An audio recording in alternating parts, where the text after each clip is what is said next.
yang sama-sama kita hormati Kepala Sekolah SDN Karunia 4 Kota Depok, Bapak Naim Sumantoro MPD. Yang saya hormati Dewan Guru SD Negeri Karunia 4 yang tidak dapat saya sebutkan satu persatu, namun tidak mengurangi rasa hormat dan rasa takjub saya. Pertama-tama, puji serta rasa syukur marilah kita panjatkan kehadiran Allah Subhanahu wa Ta'ala, karena atas izin dan inayahnya kita pada kesempatan siang hari ini dapat berkumpul di ruangan salah satu SDN Karunia 4 dalam rangka diseminasi budaya positif atau penyebaran pemahaman budaya positif yang saya paparkan sendiri, yaitu nama saya Irfan Apandi dari SDN Karunia 4. Mudah-mudahan kegiatan yang Bapak Ibu ikuti pada kesempatan siang hari ini dapat bermanfaat khususnya untuk kegiatan kita sehari-hari. Amin ya Allah ya Rabbal Alamin. Sholawat beserta salam senantiasa tercurah dan terlimpahkan kepada Habibana Karim baginda Nabi besar Muhammad Sallallahu Alaihi Wasallam. Bapak Ibu guru yang saya hormati, mengawali kegiatan acara pada kesempatan siang hari ini, marilah kita awali kegiatan pada kesempatan siang hari ini dengan membaca lafaz basmalah bersama-sama. Bismillahirrahmanirrahim. Selanjutnya marilah kita dengarkan sambutan yang akan disampaikan oleh Kepala Sekolah SDN Karunia 4 Bapak Naim Sumantoro dalam membuka kegiatan diseminasi budaya positif pada kesempatan siang hari ini. Kepada Bapak Naim Sumantoro dipersilakan. Makasih. Sebelumnya saya ucapkan Assalamualaikum warahmatullahi wabarakatuh. Alhamdulillah wassalatu wa nikmatillah la haula wala quwwata illa billah ma ba'du. Puji bisa untuk Allah Subhanahu wa Ta'ala. Pada saat ini sampai detik ini kita masih diberikan berbagai macam kenikmatan oleh Allah Subhanahu wa Ta'ala. Mudah-mudahan apa yang diberikan oleh Allah ditambah dan ditambah sehingga kita bisa melaksanakan kewajiban kita, aktivitas kita guna menyongsong masa depan bangsa dan pada akhirnya kembali ke kita menjadi sebuah amal ibadah kelak nanti di hari kiamat. Selawat dan salam tanpa pula kita curahkan kepada penghulu alam Nabi kita Nabi Muhammad Sallallahu Alaihi Wasallam beserta keluarganya, sahabatnya, insya Allah tentu kita termasuk di dalamnya. Ibu bapak yang saya hormati dan Bapak Ipan selaku calon guru penggerak angkatan 10 pada siang hari ini, Bapak mengucapkan terima kasih yang sebesar-besarnya mendapat sebuah peluang untuk membuka acara kegiatan dalam rangka menunjang memenuhi kebutuhan calon guru penggerak. Pak Ipan hari ini akan mengangkat tema tentang diseminasi budaya positif yang akan diinformasikan dan akan kita terima. Bapak harap dan Bapak sangat berharap perhatikan dengan baik, terima dengan baik. Mudah-mudahan bisa kita terapkan pada anak kita dan sekolah kita. Oleh karena itu, Pak Ipan merupakan bagian dari sekolah kita yang mencoba untuk memberikan yang terbaik dan terdepan.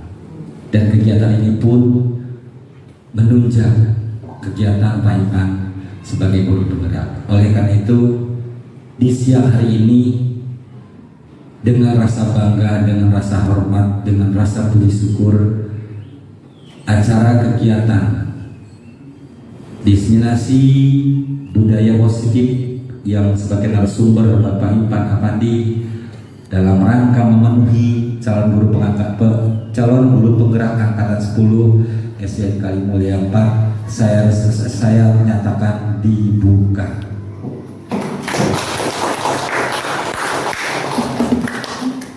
kasih, titip, laksanakan dengan baik dan sampai dengan tuntas. Makasih. Assalamualaikum warahmatullahi wabarakatuh. Memahami masalah perubahan paradigma belajar. Yang kedua yaitu tentang disiplin positif. Yang ketiga nilai-nilai kebajikan. Yang keempat kebutuhan dasar manusia. Yang kelima motivasi perilaku manusia. Yang keenam posisi kontrol guru. Yang ketujuh keyakinan kelas, dan yang kedelapan adalah masalah segitiga restitusi. Ini adalah materi yang akan kita pelajari pada kesempatan siang hari ini. Mudah-mudahan dalam waktu sekitar 60 menit selesai. Dan nanti kalau memang ada pertanyaan silakan Bapak Ibu menanyakannya. Baik, yang kedua, apa itu budaya positif? Ya. Jadi budaya positif itu adalah nilai-nilai, keyakinan-keyakinan dan kebiasaan-kebiasaan di sekolah yang berpihak pada murid dapat berkembang menjadi pribadi yang kritis, penuh hormat dan tanggung jawab. Jadi itu disebut dengan budaya positif. Jadi nilai-nilai ataupun keyakinan-keyakinan kebiasaan di sekolah yang berpihak pada murid dan dapat berkembang menjadi pribadi yang kritis, penuh hormat dan tanggung jawab. Sebenarnya kegiatan budaya positif di sekolah kita di SDN Kalimjang 4 itu sudah berjalan, ya. Jadi contoh-contohnya seperti bersalaman pada saat pagi hari, ataupun melakukan kegiatan upacara bendera, melakukan pembiasaan berdoa sebelum mulai belajar. Itu merupakan kegiatan-kegiatan yang merupakan budaya positif di sekolah. Jadi sudah berjalan, cuman dalam hal ini kita lebih maksimal lagi nanti dengan kegiatan-kegiatan dari materi pada siang hari ini. Selanjutnya materi pertama tentang pembelajaran dengan paradigma baru, ya. Jadi budaya positif pada kesempatan yang pertama ini adalah masalah pembelajaran dengan paradigma baru. Jadi kalau pembelajaran masalah paradigma baru itu kita tentunya pernah tahu dengan kalimat pembelajaran yang berpusat pada guru dan pembelajaran yang berpusat pada murid. Jadi ada dua, ada pembelajaran yang berpusat pada guru, ada pembelajaran yang berpusat kepada murid. Ada yang tahu artinya apa itu pembelajaran yang berpusat pada guru dan pembelajaran yang berpusat pada murid? Kagam? Ya, ada yang tahu nggak apa itu pembelajaran yang berpusat pada guru dan pembelajaran yang berpusat pada murid? Nah, ini paradigma baru kita. Ya, ada Bapak Ibu, Bu Dede? Ya. Baik. Jadi pembelajaran yang berpusat pada guru itu seperti contoh, biasanya guru itu setiap hari melaksanakan kegiatan pembelajaran. Ya, dari awal kegiatan belajar sampai selesai dari jam 7 atau jam 12 itu yang melakukan kegiatannya itu sistem ceramah. Nah, gitu ya. Jadi pembelajaran yang berpusat pada guru itu seperti itu contoh-contohnya, ataupun kegiatan yang lain. Jadi yang melakukan aktivitas dari pagi sampai siang itu guru semua. Si murid hanya mendengarkan. Itu namanya atau disebut dengan pembelajaran yang berpusat pada guru. Berbeda lagi pembelajaran yang berpusat kepada murid. Jadi ini paradigma baru kita, yang tadinya pembelajaran yang hanya berpusat pada guru, kita rubah pelan-pelan berpusat kepada murid. Contohnya yang paling mudah yaitu lakukan diskusi, misalkan berdiskusi gitu kan, atau memberikan tugas yang mereka pecahkan sendiri, ya, yang mencari sendiri kegiatannya. Jadi seperti itu. Jadi dari pagi sampai siang semua aktivitas yang dilakukan adalah murid. Menemukan masalah, menyelesaikan masalah itu dilakukan oleh murid. Jadi guru hanya memantau kegiatan pembelajaran. Nah, itu namanya kegiatan yang berpusat pada murid. Teknik-tekniknya banyak, ya. Teknik-teknik banyak, teori-teori tentang kegiatan yang berpusat kepada murid itu banyak. Tinggal kita pelan-pelan dari sekarang mulai untuk meningkatkan kegiatan pembelajaran yang berpusat kepada murid. Nah, di sini pembelajaran dengan paradigma baru merupakan pembelajaran yang dirancang berdasarkan prinsip pembelajaran berdiferensiasi.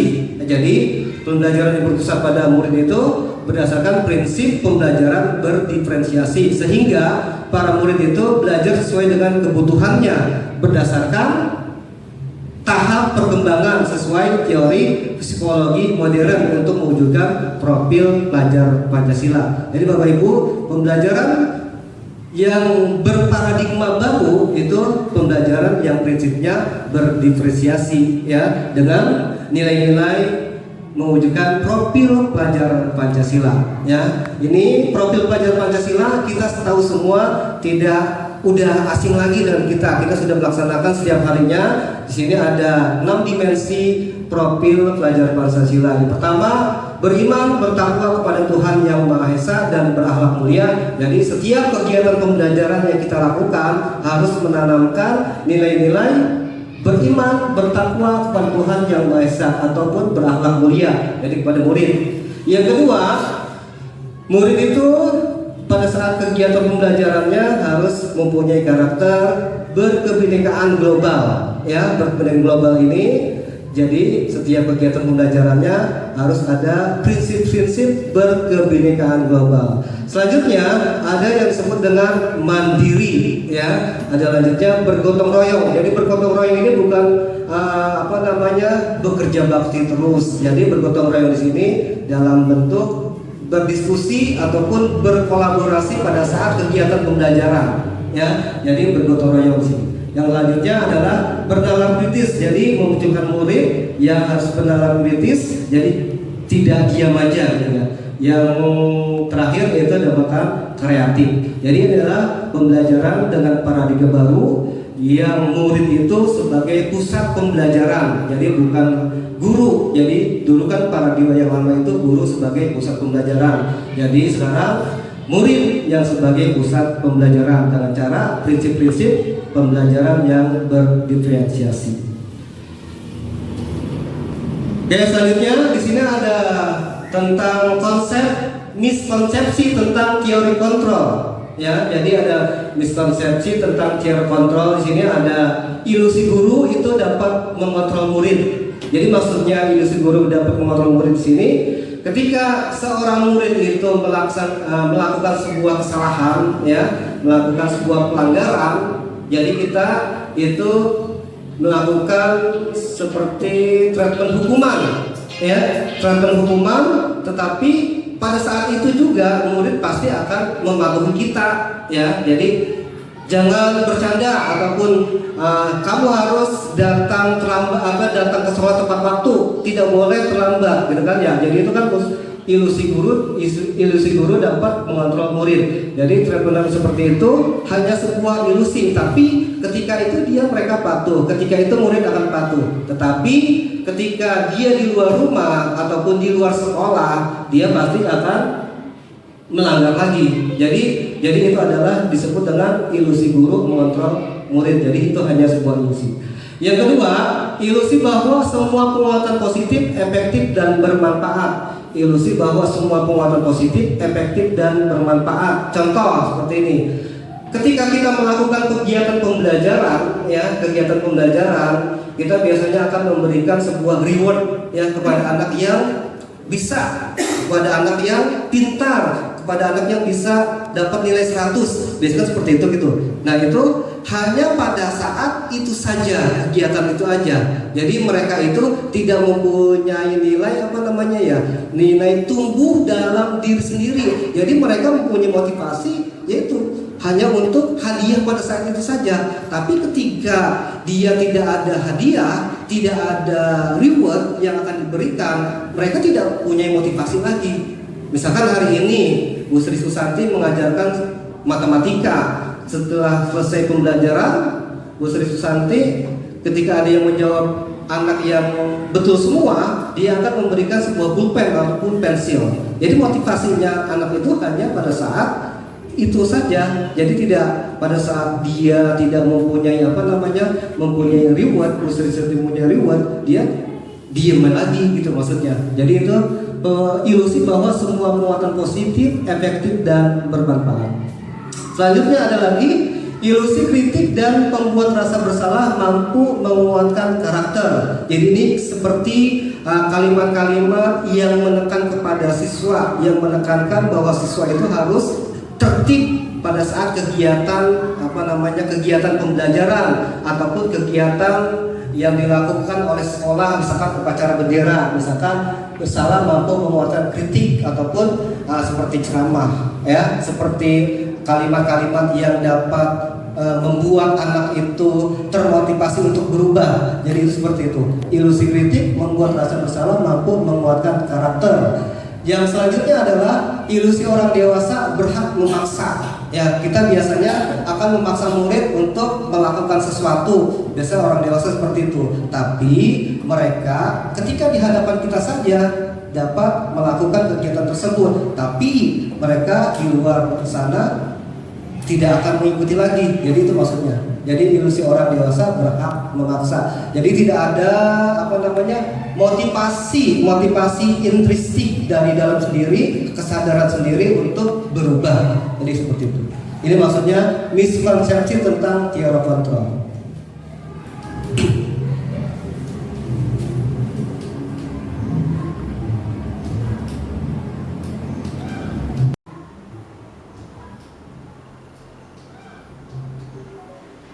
Selanjutnya, di sini ada mengubah paradigma stimulus respon, ya. Sini ada ke pendekatan teori kontrol.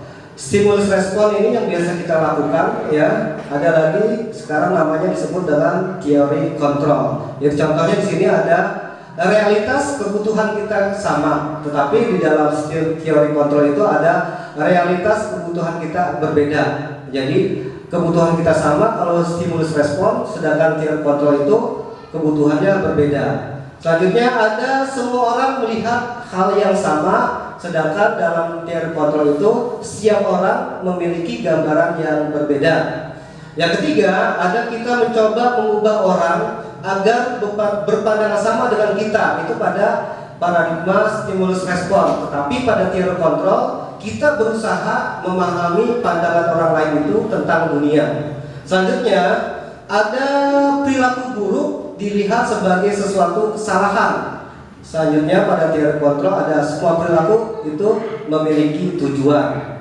Yang selanjutnya ada lagi orang lain itu bisa mengontrol saya, hanya Anda yang bisa mengontrol diri Anda. Ini maksudnya ke dalam teori kontrol.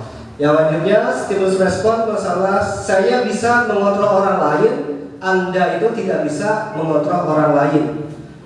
Pemaksaan ada pada saat bujukan gagal, sedangkan pada teori kontrol itu kolaborasi dan konsensus menciptakan pilihan-pilihan baru.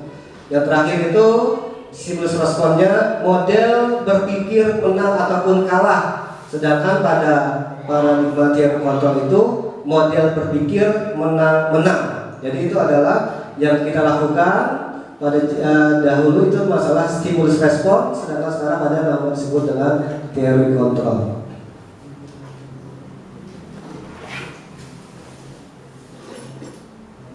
Di sini ada yang kedua tentang disiplin positif, ya.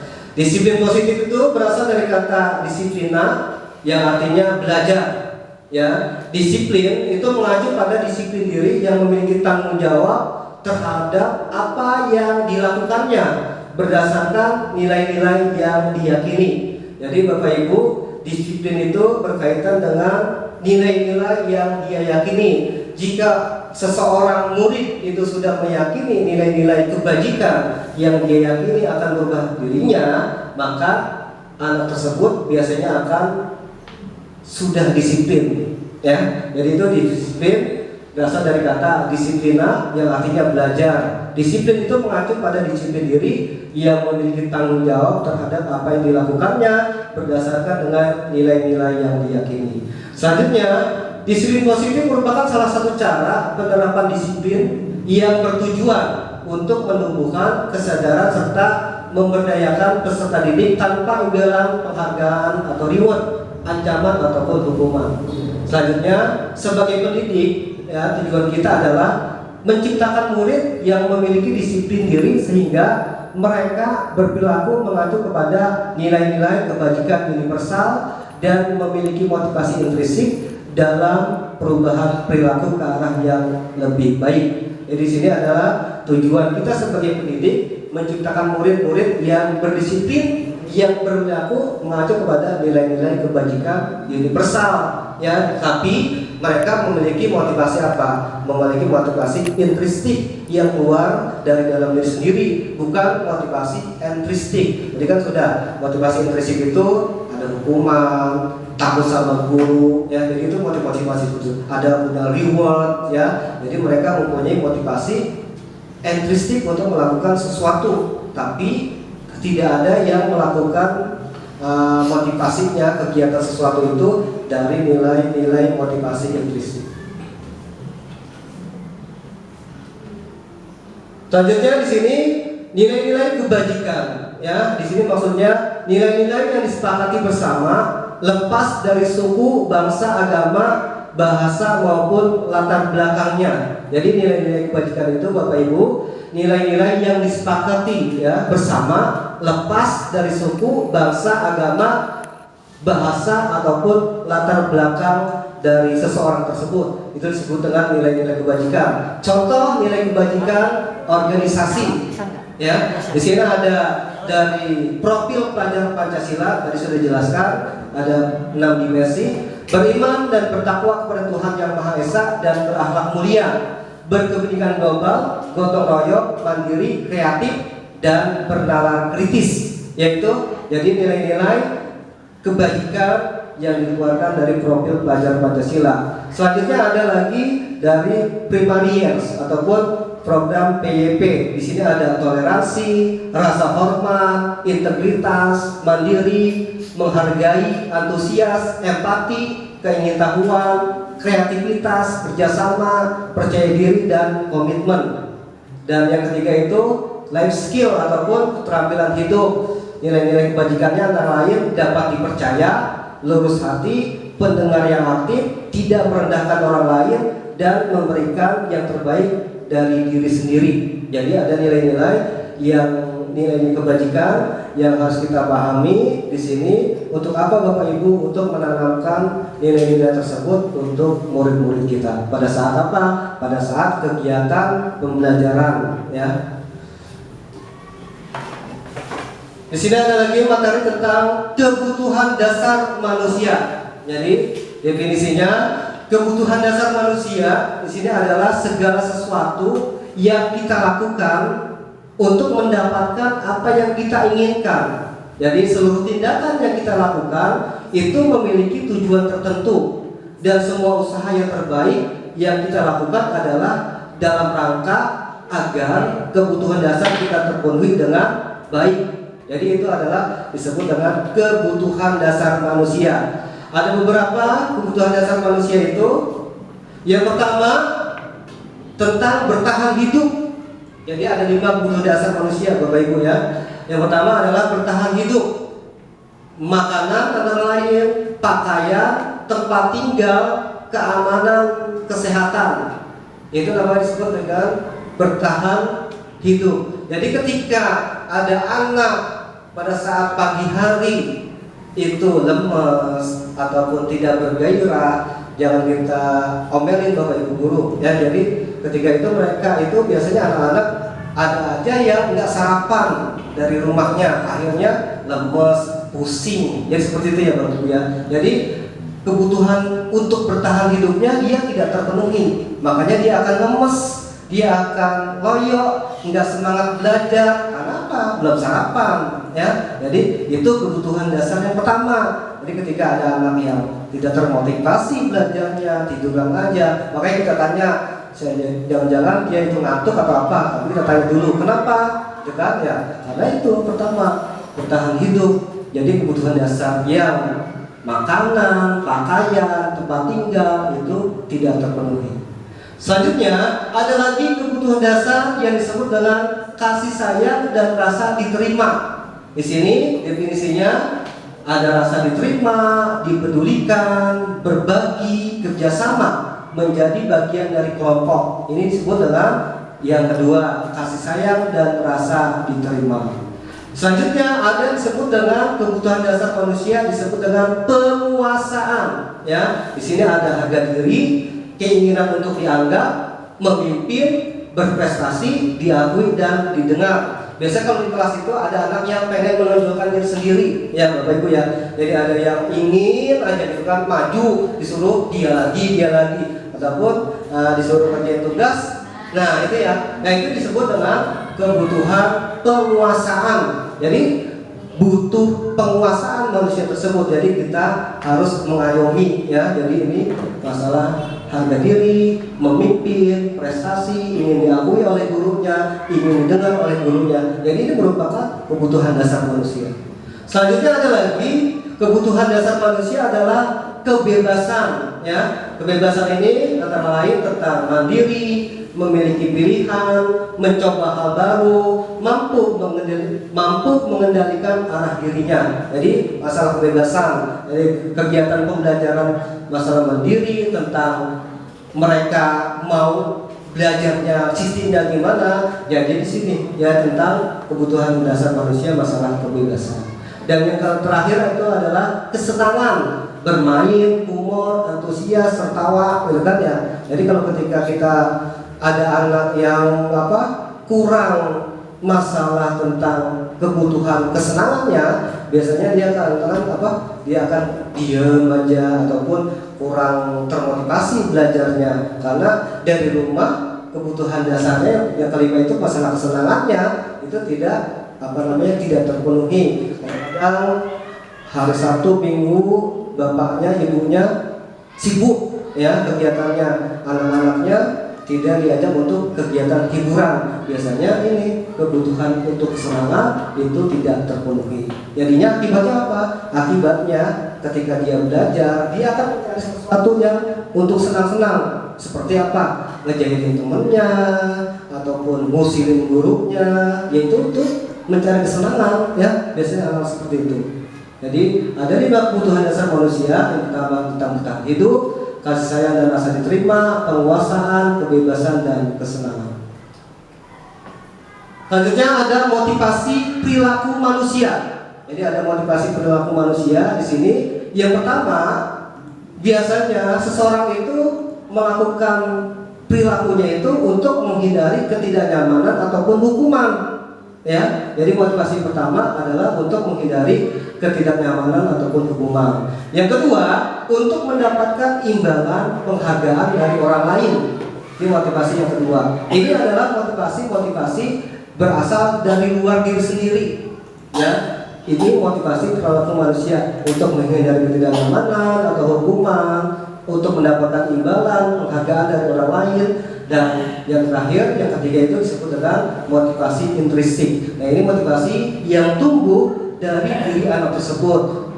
Jadi apa? Untuk menjadi orang yang mereka inginkan dan menghargai diri sendiri dengan nilai-nilai yang mereka percayai. Ya, jika seseorang ataupun murid peserta didik sudah memiliki menghargai diri sendiri dengan nilai-nilai yang mereka percaya, biasanya perilakunya akan berperilaku seperti kegiatan yang positif ya.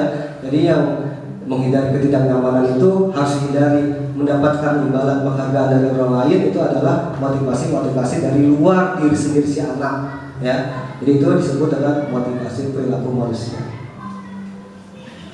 Di sini orang melakukan kegiatan perilaku tersebut ada 3 Bapak Ibu. Yang pertama masalah hukuman, yang kedua disebut dengan konsekuensi, yang ketiga disebut dengan restitusi. Kalau hukuman sama konsekuensi ini biasanya kita sudah sering mendengar.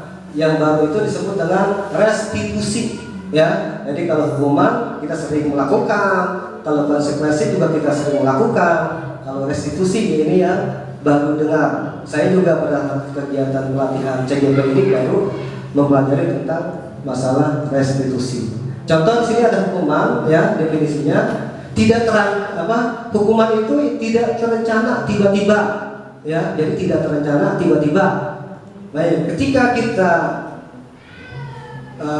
melihat murid kita terlambat datang gitu kan ya, terlambat datang, kita ketemu di gerbang ataupun di depan kelas, tahu-tahu dia terlambat, dihukumlah dengan misalkan melakukan kegiatan apa gitu kan ya, ataupun push up ataupun berlari di depan halaman. Itu namanya disebut dengan hukuman. Itu namanya disebut dengan tidak terencana ataupun tiba-tiba. Nah, hukuman. Jadi ketika kita melakukan sebuah menghukum ataupun memberikan anak itu sebuah hukuman, ini namanya tidak terencana ataupun tiba-tiba.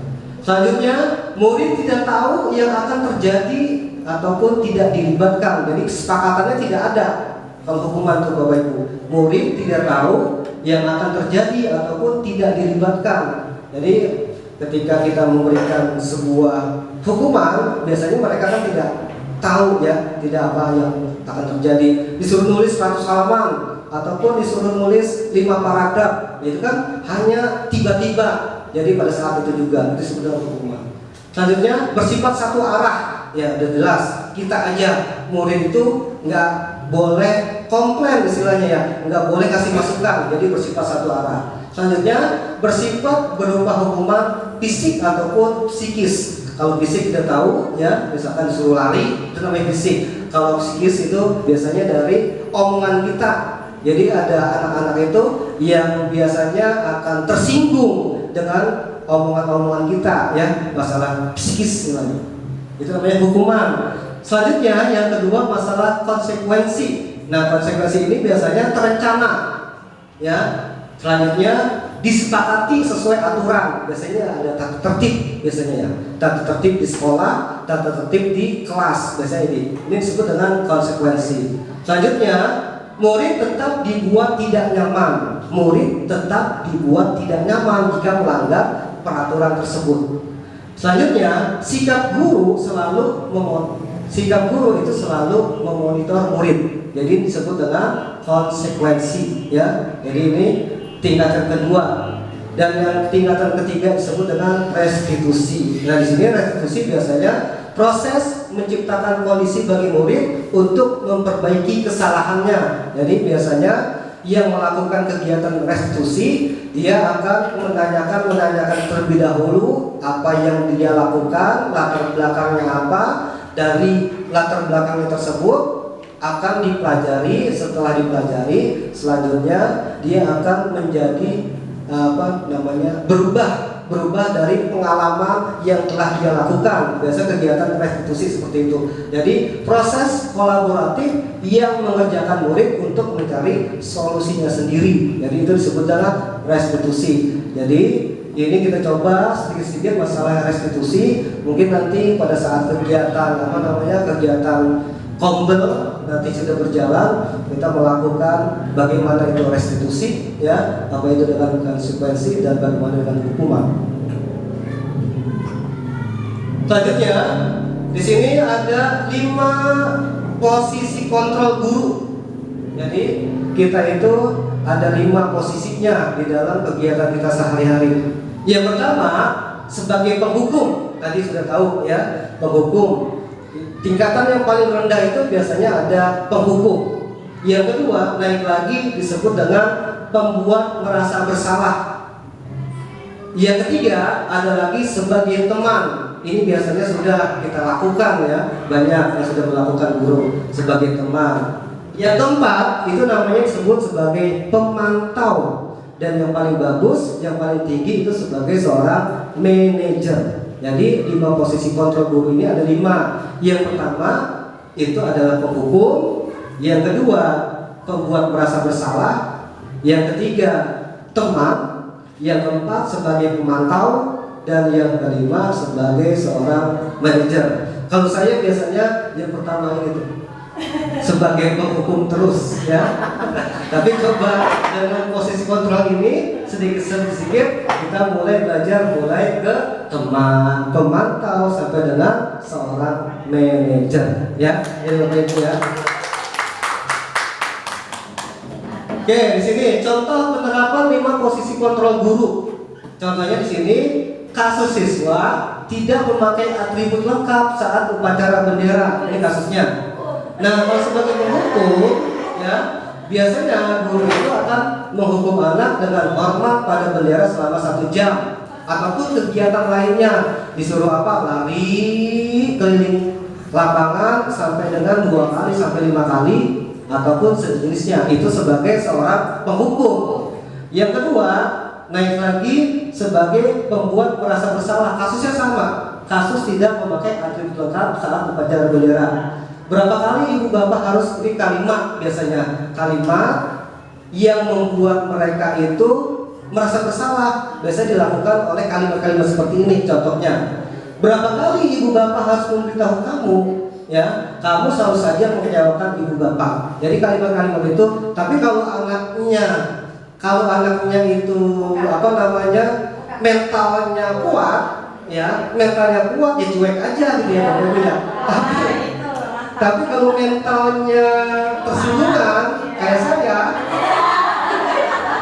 saya pada ngomelin bapak juga udah tersinggung gitu ya, nangis gitu ya. Tapi kalau seperti itu, apalagi kalau itunya sudah habis gitu ya. Nah, jadi biasanya ada anak yang mentalnya kuat, mau diapain juga kuat, tapi ada yang anak yang tersinggungan. Biasanya kalau udah kita omelin sedikit aja, ataupun kita omongin dengan kalimat-kalimat yang seperti ini, dia akan nggak ada motivasi lagi belajar, atau besok udah dia nggak masuk sekolah. Seperti itu ya. Jadi ini membuat merasa bersalah. Kalimatnya kalimat seperti ini. Berapa kali ibu bapak harus memberitahu kamu selalu saja mengecewakan saya atau bapak, ya. Selanjutnya tindakan ketiga, biasanya di sini teman, ya, sebagai teman, guru itu sebagai teman. Kalimatnya, ayo dong ikuti aturan sekolah, tolong bantu ibu bapak sekali ini. Ya sudah, tidak apa-apa, lain kali jangan sampai berbuat seperti ini lagi ya. Jadi itu kalimat-kalimat sebagai seorang teman ketika seseorang siswa ataupun murid tidak lengkap saat upacara bendera. Selanjutnya ini ada pemantau tingkatan yang keempat, ya. Kasusnya sama, atribut lengkap tidak memakai atribut lengkap pada saat upacara. Contoh kalimatnya, kamu sudah melanggar peraturan sekolah, kamu tahu konsekuensinya. Setelah upacara, kamu beli atribut ke koperasi, jangan diulangi lagi lah. Ya, seperti itu. Jadi ini adalah kalimat-kalimat guru sebagai seorang pemantau. Tetapi tingkatan yang terakhir itu disebut dengan seorang manajer, ya. Contohnya, apakah kamu tahu kesalahan kamu? Kira-kira bagaimana kamu memperbaiki kesalahan kamu? Jadi kalimat-kalimat ketika dia melakukan sebuah kesalahan, dia pelajari dari kesalahan tersebut dengan kalimat-kalimat seperti ini. Jadi nanti biasanya akan timbul dari diri sendiri, dari murid itu sendiri, apa yang dia akan selesaikan dari permasalahan tersebut, ya. Biasanya kalimat-kalimat yang muncul, saya tidak akan mengulangi lagi atribut lengkap itu, seperti itu. Jadi Bapak ya. Jadi ini adalah posisi guru yang paling atas, ya, yang paling kelima, yaitu tentang manajer. Ada pertanyaan Bapak Ibu? Ada? Ya Pak Eko. Dari 5 solusi tersebut ya, itu kan berarti ada 5 karakter. Nah, intinya sebaiknya bagaimana Pak? Karena dari minggu pertama, senin pertama, senin kedua, senin ketiga kan intinya pengen lebih baik lagi. Seharusnya langkah mana yang perlu kita terapkan agar dari senin pertama, kedua hasilnya semakin maksimal Pak? Dari 5 tersebut, pendapat Bapak seperti apa? Baik, terima kasih Pak Eko. Dari kegiatan pemahaman ini berarti posisi-posisi kontrol guru itu yang paling bagus yaitu masalah tentang sebagai manajer gitu ya. Jadi kita pelan-pelan kita merubah kegiatan-kegiatan kita, perilaku kita sebagai seorang manajer, mulai dari penghukum. Kita sudah tahu kan tuh ya tadi bagaimana caranya, bagaimana contohnya. Yang kedua sebagai seorang pembuat merasa bersalah, ya, contoh-contohnya seperti tadi. Yang kita lakukan setiap hari itu kan biasanya kita sebagai penghukum ataupun pembuat merasa bersalah gitu kan ya. Dari situ karena ini akan berakibat motivasinya si anak ini belajarnya berkurang, ya, tidak termotivasi lagi sampai ada yang tidak mau masuk sekolah, ya kita hilangkan sedikit-sedikit. Bagaimana caranya? Kita coba pelan-pelan untuk melakukan kegiatan restitusi sebagai seorang manajer ini. Itu maksudnya. Saya juga belum sempurna dengan mempelajari murid ini. Saya baru tahu gitu kan ya bahwa kegiatan sehari-hari saya itu sebagai seorang penghukum gitu kan, yang melakukan hukuman setiap hari pasti. Murid tidak pakai atribut, murid tidak memakai kaos kaki, murid tidak memakai kaos ikat pinggang, itu pasti mereka lakukan setiap hari. Tapi sedikit kita pahami bagaimana caranya untuk melakukan kegiatan seorang manajer ini. Baik Pak, saya juga boleh tanya ya. Siapa? Baik. Kalau saya lihat dari 5 sikap ya, posisi sebagai guru, jadinya kontrol kita berada di mana saat ini? Di saat yang pertama, kedua, ketiga. Yang saya pertanyakan, apakah boleh kita berada di posisi yang pertama dengan beralasan kondisi siswa yang butuh keras untuk membentuk karakter. Ini fungsinya karakter ya Pak ya. Jadi bentuknya perintah. Tentu kita butuh proses, butuh pilah-pilah. Kalau saya bilang kita bisa di mana saja, tergantung situasi kebutuhan siswa, begitu Pak ya. Kalaupun nanti anak itu bandel, seharusnya di posisi yang pertama tadi, apa itu sebagai penghukum ya Pak, cocok juga. Tapi kalau kita lakukan sebagai manajer, saya pikir malah kita malah diledekin sama anak-anak gitu. Jadi artinya kalau saya perhatikan, bisa dibilang kita ada di posisi mana, disesuaikan dengan kondisi siswa. Ya tentu kembali yang tadi, profil pelajar Pancasila, memanusiakan manusia dan sebagainya. Terima kasih. Baik, Pak Naim, terima kasih. Baik, pertanyaan pertama yang saya ambil itu, kita itu sebagai guru, sebagai posisi di mana? Kalau pertama saya jawab, saya itu sekarang masih ada di sebagai penghukum sampai pembuat bersalah. Tapi kalau Bapak Ibu guru, saya nggak tahu Bapak, jangan ditanyakan sama yang lain gitu kan, bisa merefleksi diri sendiri posisinya ada di mana gitu kan ya, apa di pemantau, apa sebagai teman, apa sebagai penghukum, apa si manajer. Kalau manajer ini mungkin setiap guru, setiap teman-teman di sini sudah melakukan gitu, tapi tidak kontinu, tidak dilakukan setiap hari. Mungkin karena kita ada yang belum kuat ataupun ada kegiatan-kegiatan yang lain, jadi manajernya ini sebagai seorang manajer nggak dilakukan setiap hari gitu, maksudnya itu. Kalau Bapak nanya saya posisinya di mana, saya jawab pertama saya ada di penghukum sama di pembuat merasa bersalah. Tapi lama-kelamaan mungkin nanti akan saya mencoba untuk menjadi seorang manajer dari kegiatan-kegiatan yang telah dilakukan. Posisi penghukum itu yang masuk legal atau tidak? Boleh apa tidak? Dari kegiatan yang saya pelajari gitu Bapak Ibu ya, dari kegiatan yang saya pelajari itu, dari posisi penghukum itu nanti akan berakibat anak itu motivasi belajar untuk datang ke sekolah, untuk melakukan kegiatan di sekolah, dia itu takut gitu.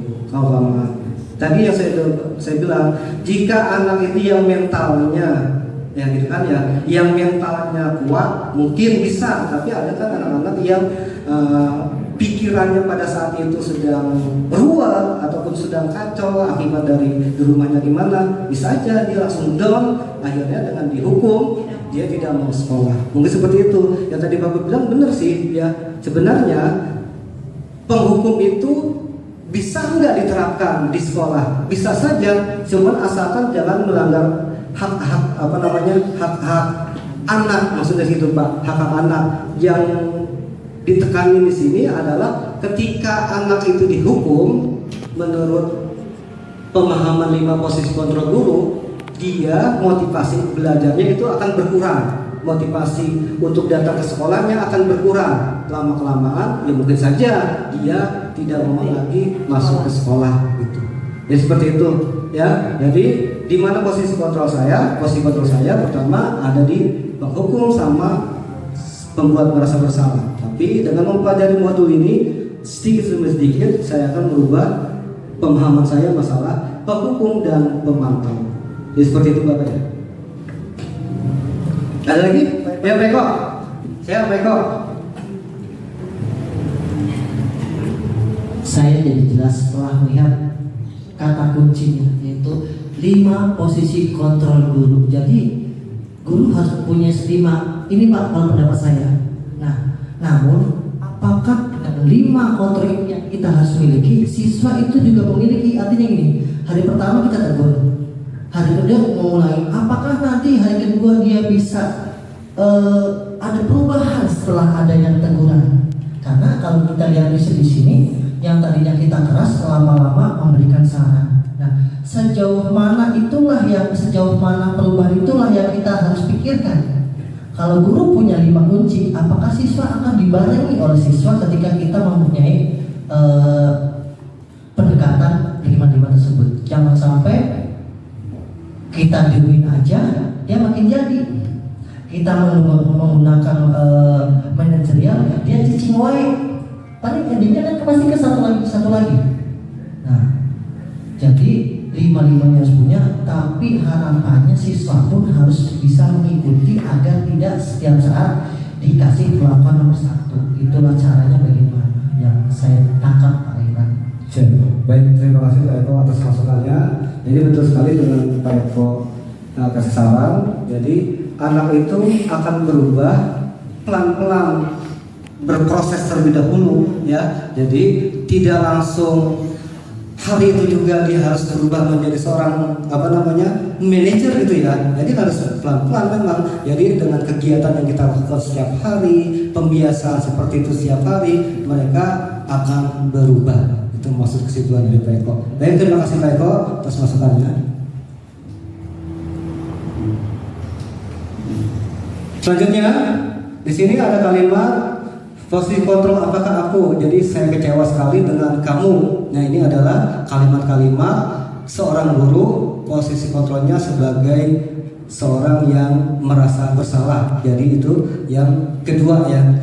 Oke, selanjutnya di sini ada kalimat kamu tidak pernah benar melakukannya. Kalimat-kalimat seorang guru sebagai penghukum. Kamu tidak pernah benar melakukannya. Selanjutnya di sini ada apa rencanamu untuk menyelesaikan masalah ini? Ini adalah kalimat-kalimat seorang guru sebagai seorang manajer.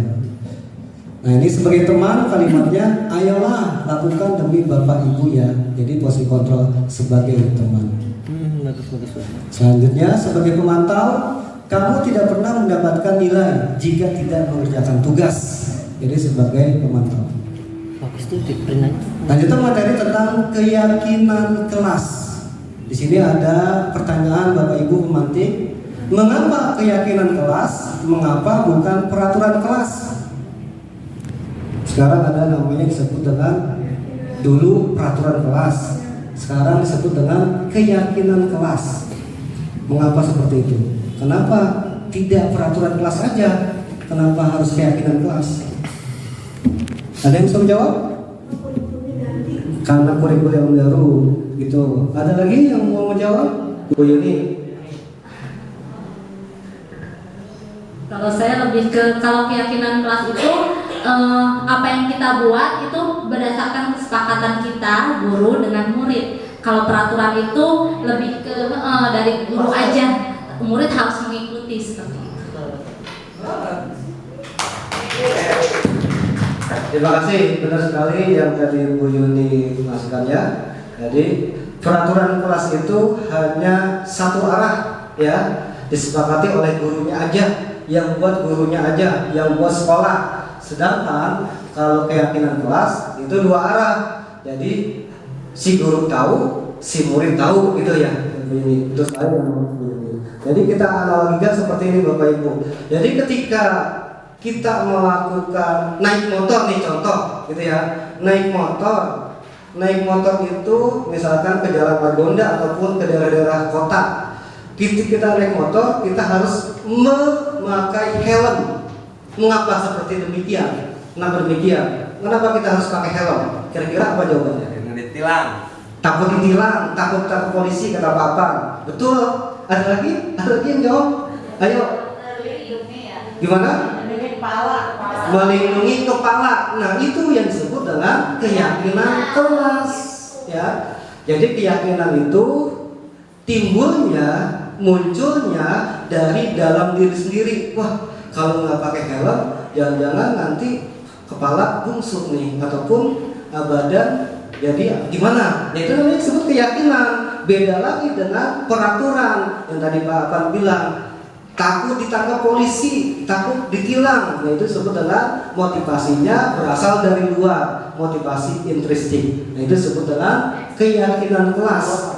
Harusnya mengapa keyakinan kelas yang tidak peraturan kelas?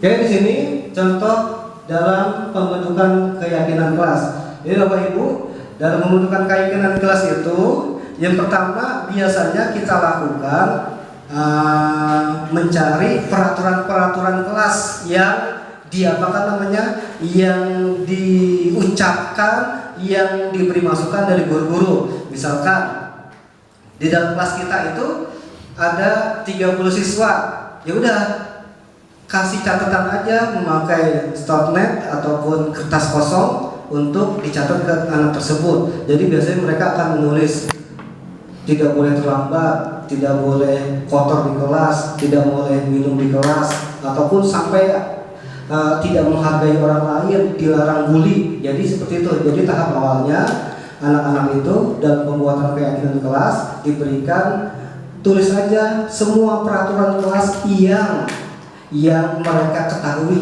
ya, dari mulai tadi dilarang terlambat datang, dilarang mengobrol pada saat jam pelajaran, itu ditulis semua sampai 30 orang. Nanti dari 30 orang siswa tersebut silakan ditempel ke papan ataupun karton yang telah disediakan. Dari itu nanti kita pilihin dari situ menjadi kelompok-kelompok yang bersifat terkumpul lagi. Misalkan yang menulis dilarang berisik di dalam kelas ada 10 anak, ini kumpulin semua. Yang menulis tentang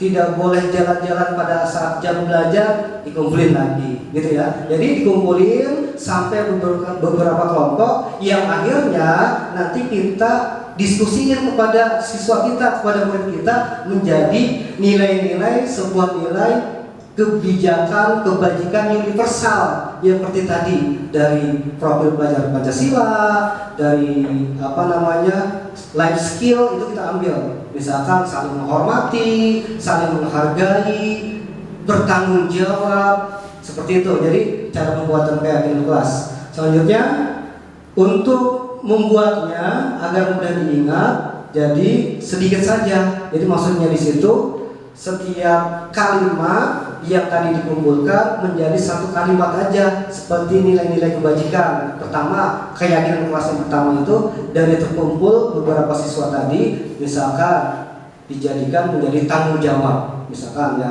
Terus ada lagi saling menghargai, saling menghormati. Itu kan nilai-nilai kebajikan yang sifatnya universal ya, umum gitu kan. Jadi tidak banyak kalimatnya. Selanjutnya, sesuai dengan kondisi kelas dan sekolah untuk diterapkannya.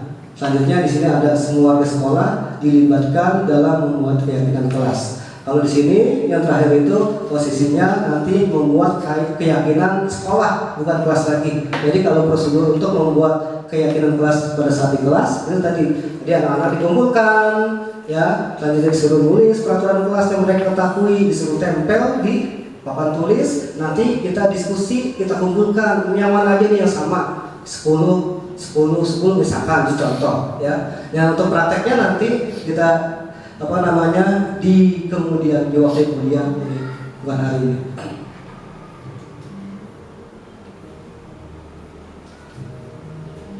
Materi tentang segitiga restitusi ya. Jadi di sini ada disebut dengan segitiga restitusi.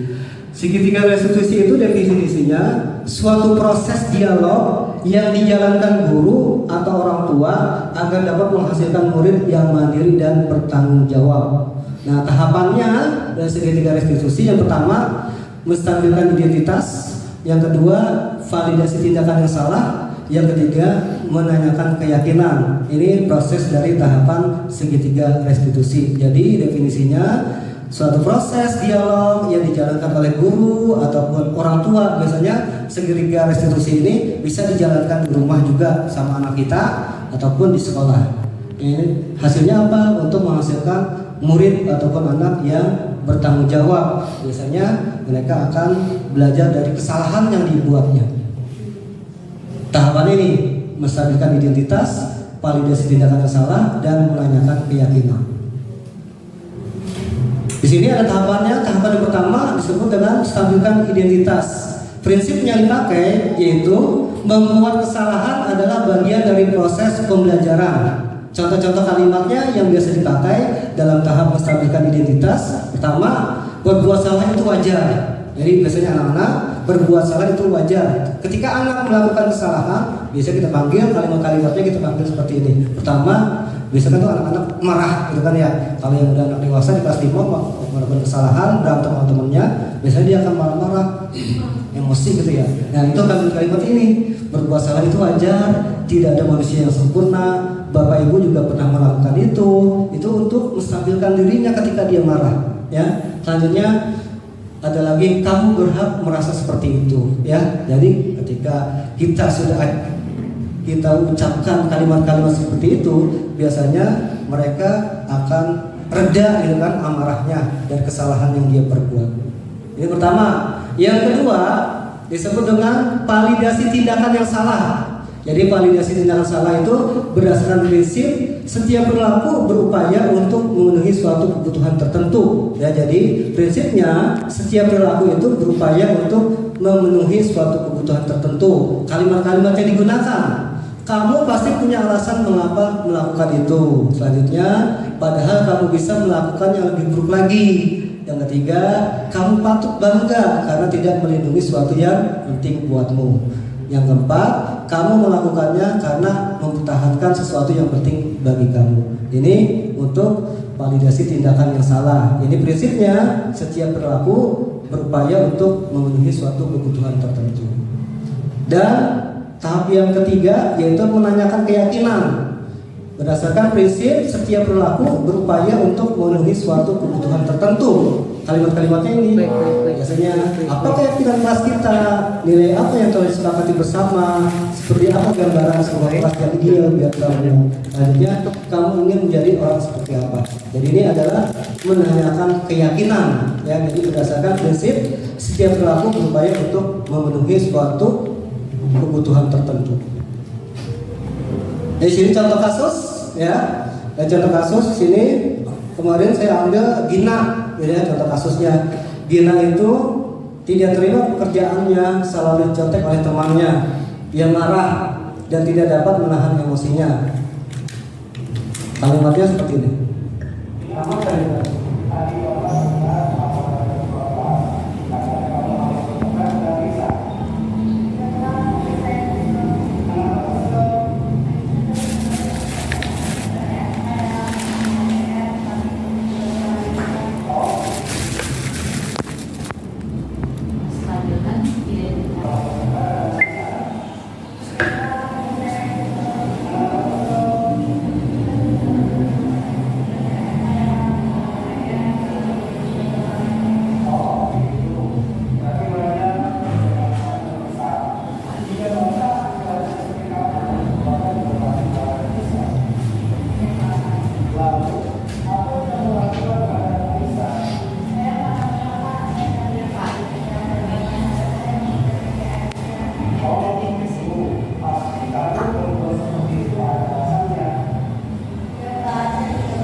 Baik Bapak Ibu, tadi contoh tentang penerapan segitiga restitusi di siswa ya, anak memang tadi audionya suaranya tidak terdengar. Jadi nanti kalau itu bisa diputar lagi di lain kesempatan. Di sini penutup kegiatan akhir pada kesempatan siang hari ini dalam penerapan program disiplin positif ya. Jadi hendaknya guru itu memiliki standar kepribadian, profesional, dan sosial yang baik, di mana guru mampu merefleksikan diri dalam posisi kontrol saat ini, bagaimana perjalanan dirinya sebagai manajer ataupun among yang menuntun murid menjadi insan yang mandiri, merdeka, dan bertanggung jawab. Ini menurut Badan Standar Nasional Pendidikan. Jadi mungkin itu ada pertanyaan sampai sini, Bapak Ibu guru? Ada pertanyaan? Cukup, baik.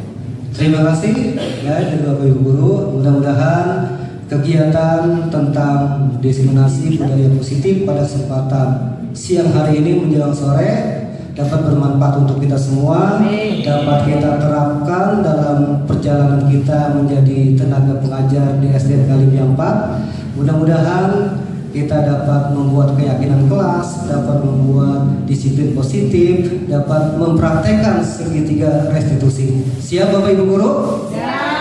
Ya, baik, terima kasih. Saya ucapkan terima kasih banyak atas waktunya pada kesempatan siang hari ini yang telah mengikuti kegiatan budaya diseminasi positif pada jam 13 sampai jam 14.45. Ya, terima kasih. Saya akhiri. Wabillahi taufiq wal hidayah. Wassalamualaikum warahmatullahi wabarakatuh.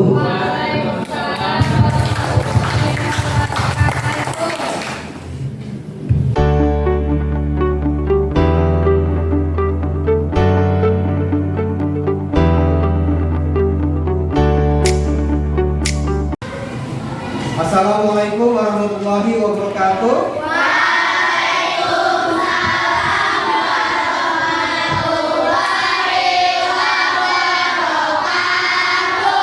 Masih semangat siang hari ini anak-anak? Terima kasih setelah kita ataupun kalian melaksanakan kegiatan tes akhir semester genap. Sekarang kita akan melakukan sebuah kegiatan yang disebut dengan budaya positif sekolah. Jadi budaya positif sekolah itu suatu kegiatan untuk membuat keyakinan kelas. Jadi kalau apa yang dimaksud dengan keyakinan kelas? Keyakinan kelas itu sebuah pernyataan dari kalian mengenai nilai-nilai kebajikan secara universal. Jadi keyakinan kelas itu sebuah nilai-nilai ataupun pernyataan yang kalian keluarkan, yang kalian nanti diskusikan, tulis pada selembar kertas ataupun stick note. Nanti itu akan kita diskusikan. Jadi nilai-nilai tersebut yang akan kita bahas pada kesempatan siang hari ini, yang nantinya akan ditulis secara bersama-sama di sebuah kertas dan nantinya akan ditempel pada kelas kalian. Ini itu keyakinan kelas mengenai nilai-nilai kebajikan universal. Apa sih nilai kebajikan itu? Nilai kebajikan itu seperti contohnya bertanggung jawab, ya, disiplin, rendah diri, menghargai orang lain. Selanjutnya ada lagi bersikap positif, ya, dapat membantu orang lain. Itu nilai-nilai kebajikan secara universal yang akan kita sepakati bersama pada hari ini. Yang pertama, kegiatan yang pertama yaitu kalian akan berdiskusi kira-kira, ya, kira-kira kelas kita ini kondisi sekarang itu bagaimana menurut kalian. Jadi kira-kira kalian diskusikan nih sama teman-temannya pada hari ini, kondisi kelas kalian itu seperti apa dan mau ingin dijadikan seperti apa kelas 5A ini. Jadi kalian diskusi kondisi kelas sekarang seperti apa. Selanjutnya setelah kalian tahu kondisinya seperti itu, kalian memberikan pendapat. Nanti akan memberikan pendapat karena di sini jumlah siswanya ada 30 orang, ya, 30 siswa. Nanti Bapak minta satu barisan satu-satu untuk memberikan pendapatnya mengenai kondisi kelas kita. Paham? Baik, sekarang sekalian pikirkan bagaimana kondisi kelas kalian pada saat ini. Nanti akan Bapak berikan minta dari perwakilan baris 1 sampai dengan baris 6. Saya ingin suasana kelas yang aman dan nyaman untuk kegiatan pembelajaran. 3. Masih ada teman-teman di kelas yang bercanda. Saya ingin mengumpulkan tugas tepat pada waktunya. Saya ingin ruang kelas saya bersih, bebas dari sampah. Saya ingin agar teman tidak ada yang melakukan pembulian. Saya ingin teman-teman tidak berbicara kotor pada saat di sekolah dan di kelas. Baik, katakanlah keyakinan kelas itu berbeda halnya dengan peraturan kelas. Ya. Jadi kalau peraturan kelas itu kan yang mengeluarkan pihak sekolah ataupun pihak guru kelasnya. Nah, dalam ini peraturan kelas seperti dilarang untuk membawa minum ke dalam kelas ataupun dilarang datang terlambat, dilarang memakai seragam yang tidak ketentuannya pada hari itu. Jadi itu disebut dengan peraturan kelas. Dengan keyakinan kelas itu berbeda. Kalau keyakinan kelas itu adalah nilai-nilai kebajikan yang tadi sudah Bapak sampaikan, nilai kebajikan dari diri sendiri kalian. Jadi motivasinya itu secara motivasi diri sendiri, bukan dari luar, bukan dari pihak sekolah ataupun pihak guru kelasnya. Jadi sekarang kalian tentukan kira-kira peraturan kelas yang mau kalian buat, ya, yang mau kalian sampaikan itu apa. Nanti akan kita kelompokkan peraturan kelas itu menjadi nilai-nilai kebajikan. Jadi sekarang kalian tulis sebuah peraturan kelas, masing-masing siswa, masing-masing murid 1. Nanti akan Bapak bagikan stick note-nya, ya, di sini. Bapak bagikan stick note-nya, terusnya kalian tempel di bawah karton ini dulu, ya, di bawah karton.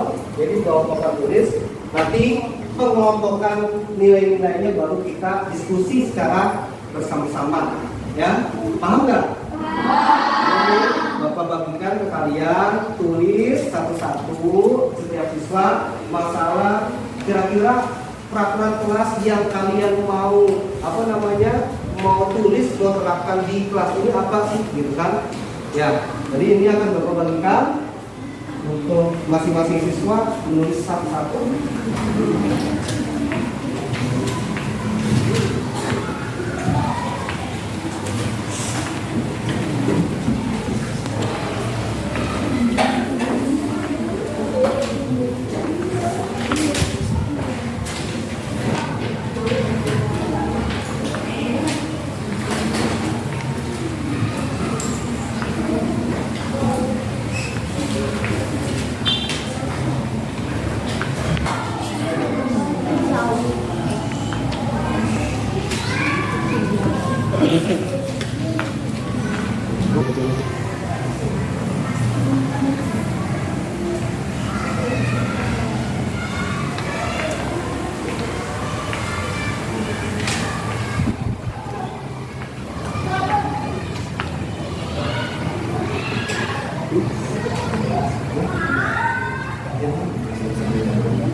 Tempel ya di bawah biasa.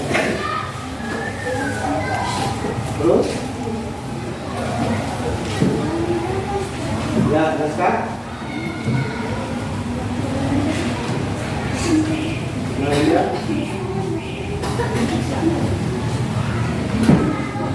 Kemudian titik.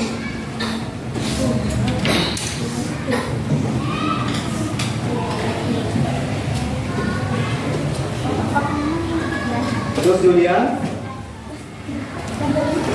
ya sini, di sini Julian coba ya. Ya.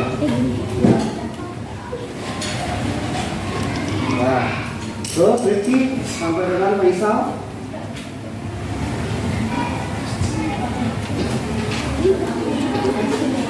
Terus Ilham, Faisal,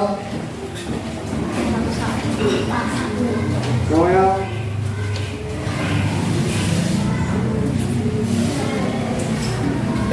Erlangga,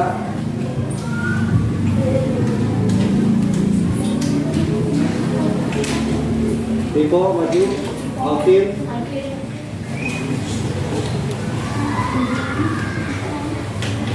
Alvaro, Stefano, Elvin,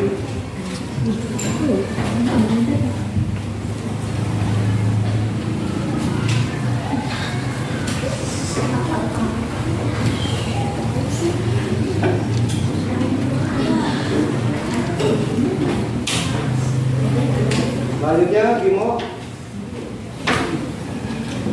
Yano, Jikra,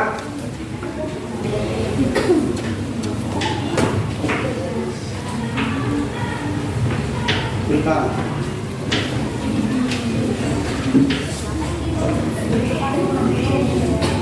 Opal, Ibrahim, Indira,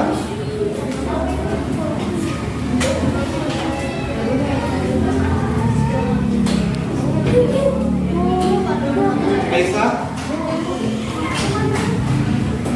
Kaila.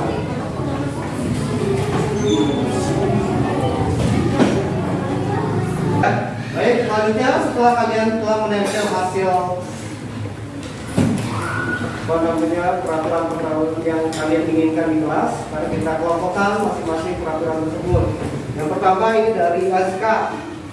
Misalkan dia tidak boleh membuang sampah ke kolong meja. Dengan sini ya, kelompok pertama tentang sampah. Yang kedua, di sini ada Depanos, itu tidak boleh mencoret meja. Itu masih masalah kebersihan ya. Selanjutnya ada lagi Aulia Fitriani, dilarang mencoret-coret, sama di sini kelompoknya. Selanjutnya ada Kaila, selalu melaksanakan piket kelas agar selalu bersih. Di sini ini saya ingin kelas saya tidak ribut pada saat yang pelajaran. Ini disiplin positif ya. Ini naskah Badir, tidak ada yang membuli atau mengejek di sekolah. Ini kesini tentang ibu ya. Selanjutnya di sini ada lagi Nadia, ketika dia bawa tiket maupun saat pulang sekolah atau pada saat masuk kelas harus tiket. Ini ya tentang kegiatan kebersihan. Selanjutnya ada Siti, tidak boleh membuli. Ini sama dengan Badin. Ada lagi Julian, tidak boleh berada ketika guru berbicara. Ini berarti masalah disiplin di kelas ya. Terbalik nih Julian. Oke, selanjutnya ada Rifki, tidak boleh makan di kelas, bersikap positif. Sini ya. Ini jatuh siapa?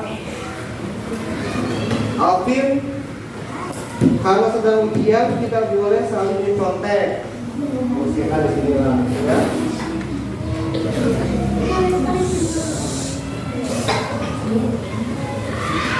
Selanjutnya ini Ilham tidak boleh membuli teman. Di sini lagi kalau saya ingin kasih maaf tidak mengandalkan nama orang tua ya. Kata orang tua. Selanjutnya di saat berdoa tidak ada yang bercanda, ya bercanda. Di saat bercanda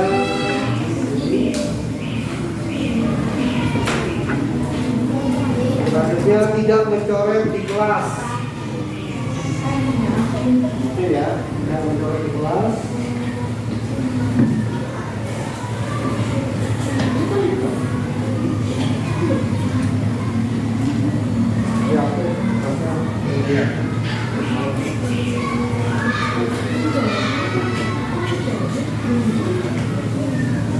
Selanjutnya ada saya akan ke sekolah secara tepat waktu.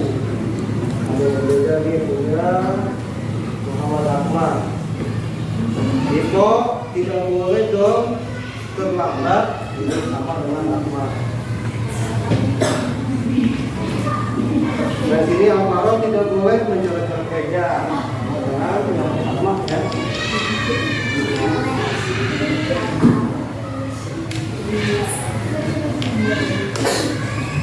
Yang Ramadhani tidak boleh berisik saat belajar.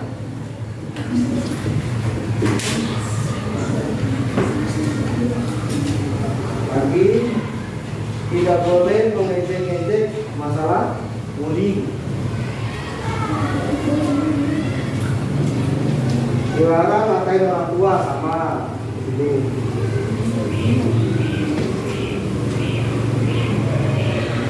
Karena lagi ujian tidak boleh bercanda.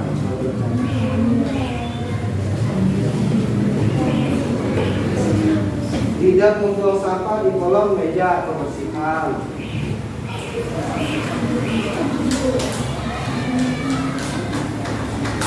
Selalu melaksanakan tiket kelas agar selalu bersih. Masalah kebersihan. Selalu melaksanakan tiket kelas agar selalu bersih.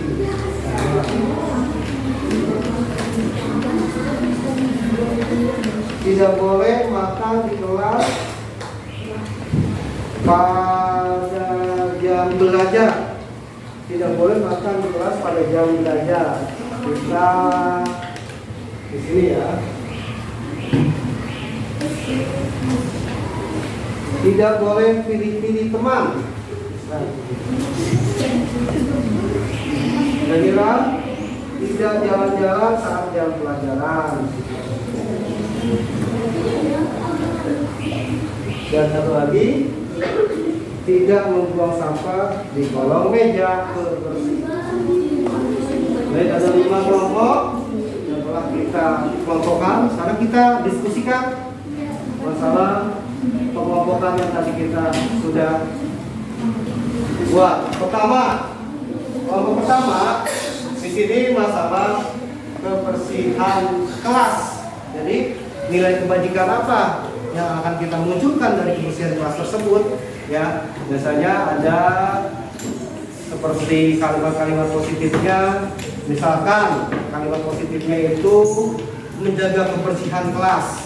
Nah, kalau menjaga kebersihan kelas itu kan masih dalam hal masih dalam hal peraturan kelas. Sekarang kita ingin membuat keyakinan kelasnya dari menjaga kebersihan kelas. Dari hasil kalian menulis tentang peraturan kelas, kita kelompokkan menjadi 5 nilai keyakinan kelas, kebajikan universal yang kita sepakati. Yang pertama adalah sini tentang senantiasa membantu. Yang kedua, percaya dan menghormati orang lain. Yang ketiga, selalu bersikap positif. Yang keempat, senantiasa menjadi diri yang terbaik dan mengumpulkan tugas itu berkomitmen terhadap setiap tugas yang kalian kerjakan. Ya, jadi itu. Nah, sekarang tahapan terakhirnya kalian tanda tangani keyakinan kelas kalian. Ya, jadi tanda tangani keyakinan kelas yang kalian telah buat.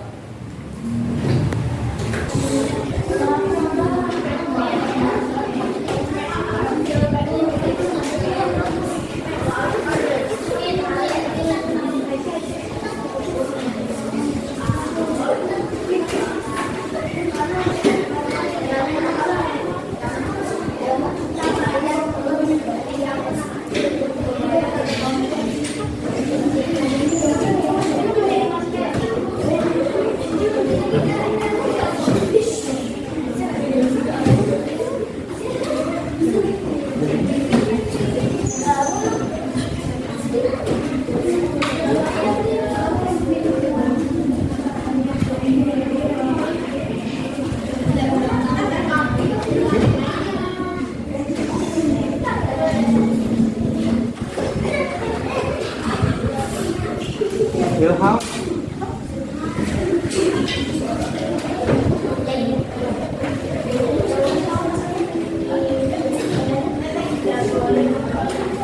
Faisal. Noel.